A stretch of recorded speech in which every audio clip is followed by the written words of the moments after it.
Hi ಸ್ನೇಹಿತರೆ, ಶುಭ ಸಂಜೆ ಎಲ್ರಿಗೂ. ಬರ್ರಿ ಇವತ್ತು ಮೊಸರಿಗೆ ಎಡೆ ಸೌತೆಕಾಯಿ, ಎಡೆ ಮೂಲಂಗಿ, ಹಾಗೆ ಸ್ವಲ್ಪ ಈರುಳ್ಳಿ ಕಟ್ ಮಾಡ್ಕೊಂಡೀನಿ.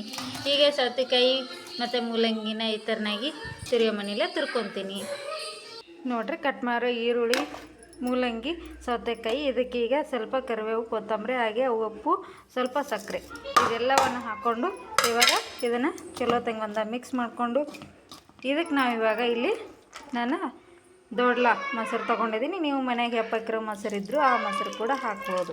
ಈ ಥರನಾಗಿ ಮಾಡಿ ಮೊಸರನ್ನು ತಿನ್ನೋದ್ರಿಂದ ಆರೋಗ್ಯ ಕೂಡ ತುಂಬ ಒಳ್ಳೆಯದು. ಹಾಗೆ ನಾವು ಹಸಿ ತರಕಾರಿಯನ್ನು ತಿಂದಷ್ಟು ಆರೋಗ್ಯ ಚೆನ್ನಾಗಿರುತ್ತೆ, ಜೀರ್ಣಕ್ರಿಯೆ ಚೆನ್ನಾಗಿರುತ್ತೆ ಅಂಥೇಳಿ ಹಸಿ ತರಕಾರಿನ ತಿನ್ಬೇಕು ನೋಡಿರಿ.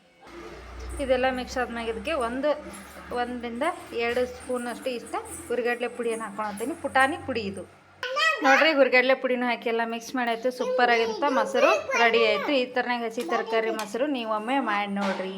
Thank you.